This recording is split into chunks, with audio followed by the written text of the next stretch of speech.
अस्सलाम वालेकुम। कैसे हैं आप सब स्टूडेंट्स? उम्मीद करता हूँ कि आप सब खैरियत से होंगे। तो जल्दी से स्टार्ट करते हैं डेली एनालिसिस वीडियो को और चेक करते हैं आज हमारे पास कौन कौन से इंपॉर्टेंट फंडामेंटल इवेंट्स हैं। उसके बाद हम चार्ट पर टेक्निकल एनालिसिस करेंगे और ट्रेड के लिए बेस्ट अपॉर्चुनिटीज को फाइंड करेंगे। ये सबसे पहले मेरे पास प्रोस्पेक्टिव ओपन हो गया। इसमें हम आज के कुछ इंपॉर्टेंट फंडामेंटल इवेंट्स के हवाले से डिस्कस कर लेते हैं। आज हमारे पास काफी ज्यादा इंपॉर्टेंट रिलीजेस हैं, उनके हवाले से हम डिस्कस कर लेते हैं। सबसे पहले हमारे पास 5:15 पर ADP non foreign employment change का डाटा है। डाटा हमारे पास काफी ज्यादा इंपॉर्टेंट है। प्रीवियस रीडिंग 104 के की है, फोरकास्ट जो की जा रही है वो 73 के की जा रही है। लो फोरकास्ट की जा रही है। अगर डाटा नेगेटिव आता है तो इसे यूएसडी वीक होगा, डाटा पॉजिटिव आता है तो इसे यूएसडी स्ट्रॉन्ग होगा। उसके बाद हमारे पास 5:30 बजे अनएम्प्लॉयमेंट क्लेम्स का डाटा है। ये वीकली डाटा, इसका मार्केट के ऊपर कुछ ज्यादा कोई इंपैक्ट नहीं पड़ता, ज्यादा वोलेटिलिटी नहीं आती। उसके बाद रात को 7 बजे हमारे पास मंथ की एक बहुत ज्यादा इंपॉर्टेंट रिलीज है।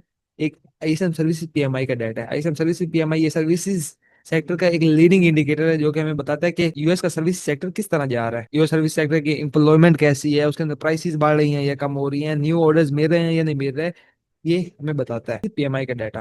और यूएस की इकोनॉमी 70% से अबव अपनी सर्विसेज पर डिपेंड करती है, तो ये हमारे पास काफी ज्यादा इंपॉर्टेंट होता है और ये लॉन्ग टर्म में इम्पैक्ट डालता है डीएक्सवाई पर।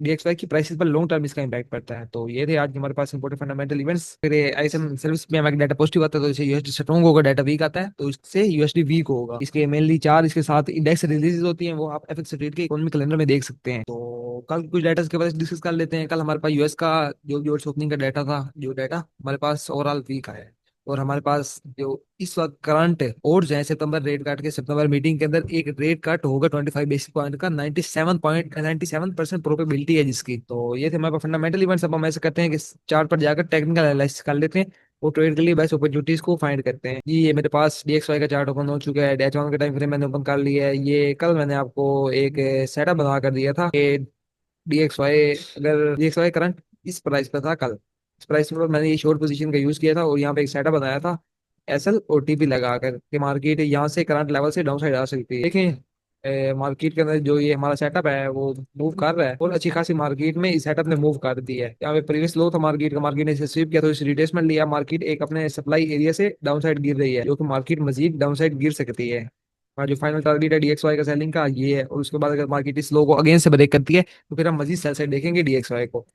तो ये आप चेक कर सकते हैं, लाइव रिजल्ट है ये। मैंने कल आपको ये सेटअप बना कर दिया था और आज ये सेटअप मूव कर रहा है, मार्केट मूव कर रही है। इसके अंदर डीएक्सवाई में वैसे हम ट्रेड नहीं करते, इसके अपोजिट हम यूरो यूएसडी को ट्रेड कर सकते हैं। ये थे डीएक्सवाई के एनालिसिस। अब हम ऐसा करते हैं कि गोल्ड के पेयर की तरफ बढ़ते हैं। गोल्ड का चार्ट ओपन कर लिया, डी वन के टाइम फ्रेम ओपन किया है। डी वन के टाइम फ्रेम के अंदर चेक करें तो कल की कैंडल क्लोज हुई है वो बुलिश क्लोज हुई है। लेकिन अब आप चेक करें, एक चीज नोटिस करने वाली है कि अब मार्केट में ऑल टाइम हाई पर जाकर अप साइड पे हल्की फुल्की रिजेक्शन आई है। मार्केट के अंदर मार्केट ने इस लेवल से रिजेक्शन फेस की है। मार्केट के अंदर इतना बड़ा पंप आया, इतनी बड़ी रैली आई, रैली आने के बाद जो कल की कैंडल है उसमें हल्की फुल्की रिजेक्शन देखी गई है। ये हमें इंडिकेट कर रही है कि मार्केट के अंदर हल्का फुल्का पुल बैक आ सकता है। मार्केट में एक काफी बड़ी रैली आ गई है। अगर हम आरएसआई में देखें तो आरएसआई के अंदर मार्केट ओवरबोट के अंदर चली गई है और आज की कैंडल ने कुछ फुलफिल किया है इसको। आज की कैंडल में हमें सेलिंग देखने को मिली है। अब गोल्ड तकरीबन ऑल टाइम हाई के करीब है डेली टाइम फ्रेम के मुताबिक। तो गोल्ड के अंदर हल्का फुल्का रिट्रेसमेंट आ सकता है, गोल्ड के अंदर हल्का फुल्का पुल बैक आ सकता है दिल्ली के मुताबिक। ओवरऑल हमारा जो दिल्ली बेस है वो बुलिश है। कैंडल बाय कैंडल अगर चेक करें तो फोर में आ गया। फोर के अंदर ये हमारे पास एक हिडन डिमांड एरिया था, मार्केट ने उसे स्विप किया है। स्विप करने के बाद वहीं पे मार्केट खड़ी है। फोर के मुताबिक हमारे पास ये एरिया सारा टोटल बाइंग का है, हमारे पास 3500 का एरिया। अगर 3500 के एरिया के ऊपर मार्केट आती है, ये एक साइकोलॉजिकल लेवल भी है और यहाँ पर हमारे पास एक डिमांड एरिया भी पड़ा है जहाँ से मार्केट उठ जाएगी। एजमान के अंदर आए तो एजमान के अंदर ये कंप्लीट एक कोडा ब्लॉक जोन था और ये मार्केट के अंदर रेंज वगैरह चल रही थी। मार्केट ने उसका लो स्वीप किया और लो स्वीप करने के बाद यहाँ पे बाई कंफर्मेशन दी है, लेकिन यहीं पे मार्केट रेंज कर रही है तो ये हमारे पास लिक्विडिटी कंफर्मेशन है। यहाँ पे चांसेस है कि मार्केट डाउन साइड आ जाए, यहाँ से मार्केट करंट इसी लेवल से भी उठ सकती है और ये भी चांसेस है कि मार्केट हल्का फुल्का डाउन साइड आ जाए। उसके बाद हमारे पास जो बेस्ट बाइंग लेवल है वो ये लेवल है। हमारे पास एक सपोर्ट लेवल है 3500 के करीब H1 के अंदर, तो यहाँ से हम बेस्ट अपॉर्चुनिटी अवेल कर सकते हैं। ये हमारे पास ये सारा सपोर्ट लेवल है और उसके बाद हमारे पास ये जो एरिया है ये हमारे पास सारा डिमांड एरिया और डेवलप एरिया है। अगर मार्केट यहाँ पर आती है तो यहाँ से आप एक best long term holding opportunity भी अवेल कर सकते हैं, जिससे आप तकरीबन 1000 प्लस पिप्स गेन कर सकेंगे अगर आप इस ट्रेड को होल्ड करते हैं इस लेवल से। तो ये एक बेस्ट लेवल है गोल्ड को कैच करने के लिए होल्डिंग। तो मजीद छोटे टाइम फ्रेम में चले जाते हैं। मजीद छोटे टाइम फ्रेम में जाकर गोल्ड को चेक करें तो 15 का टाइम फ्रेम मैंने ओपन कर लिया। इसके अंदर हम अपनी सर्चिंग भी कर लेते हैं। इंडस्टमेंट यहाँ पर थी, इंडस्टमेंट हमारी यहाँ पर शिफ्ट हो चुकी है इस लेवल पर हमारी इंडस्टमेंट शिफ्ट हो चुकी है। उसके बाद हमारा जो डिसीजन पॉइंट ऑफ व्यू बनता था तो ये मार्केट डाउन साइड पे ब्रेक कर चुकी है। उसके बाद ये हमारे पास एक्सट्रीम में जोन आ गया, तो हम एक्सट्रीम के टाइम फ्रेम के मुताबिक अभी ये हमारे पास बाइंग जोन पड़ा। अगर मार्केट डाउन साइड आती है तो हम यहाँ से बाय का रिस्क लेंगे। नीचे मैंने आपको एच वन का जोन भी बता दिया जहाँ से आप मजीद बाय का रिस्क। और अगर करंट लेवल पर चेक करें तो एच वन का तो मार्केट ने स्वीप करके हम 5 का मैसेज कर दिया था, तो हमारे पास ये सारा एरिया भी बाइंग एरिया था जहाँ से मार्केट बाई साइड जा रही है। ये देखिए मार्केट ने स्विप किया और अप साइड पे जा रही है। अगर हम मजीद छोटे टाइम फ्रेम के अंदर जाए, यहाँ पे कोई अंतरिक के मुताबिक हमारा ये कंप्लीट एक बाइंग एरिया बन रहा है। उसके बाद M1 के मिल जाए तो M1 के अंदर हमारे पास एक ये ऑर्डर ब्लॉक पड़ा है। ये कंप्लीट एरिया मार्क कर लेते हैं एफबीजी को भी साथ।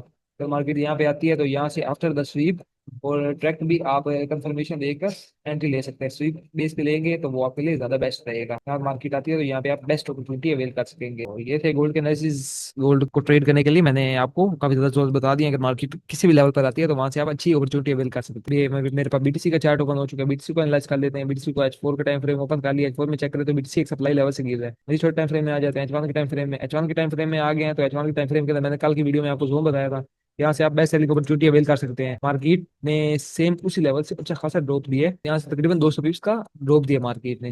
मैंने बताया खुद इस लेवल को ट्रेड किया है और मैंने अपनी ट्रेड तकरीबन इस लेवल पर क्लोज कर दी थी। इस एरिया पर मैंने अपनी ट्रेड क्लोज कर दी थी। और बाकी ये हमारे पास काफी ज्यादा जबरदस्त सेटअप था। अगर किसी पेपर ने ट्रेड लिया है तो वो इसे बुक भी कर सकता है और इस लेवल तक होल्ड कर सकता है। हमारे पास M15 का ऑर्डर ब्लॉक लेवल है। इस लेवल पर अगर मार्केट आती है तो इस लेवल से हमें बाइंग अपॉर्चुनिटी भी मिल जाएगी। बाइंग अपॉर्चुनिटी ये थोड़ी सी रिस्क होगी क्योंकि मार्केट सप्लाई से एक अग्रेसिवली गिर रही है, तो सी रिस्क बाइंग अपॉर्चुनिटी होगी, लेकिन फिर भी यहाँ से आपको अपॉर्चुनिटी मिल जाएगी। और बाकी अगर किसी मेंबर की होल्ड है ट्रेड तो वो यहाँ तक इस लेवल तक होल्ड कर सकता है। तकरीबन आपको 300 पिप्स मिल जाएंगे इस ट्रेड से। तो ये थे हमारे एनालिसिस। उम्मीद करता हूँ कि जो मेंबर हमारे साथ मिलकर सेटअप्स को ट्रेड कर रहा होगा वो प्रॉफिटेबल होगा और अच्छा प्रॉफिट जनरेट कर रहा होगा। मिलते हैं जल्दी इंशाल्लाह नेक्स्ट वीडियो में। अल्लाह हाफिज।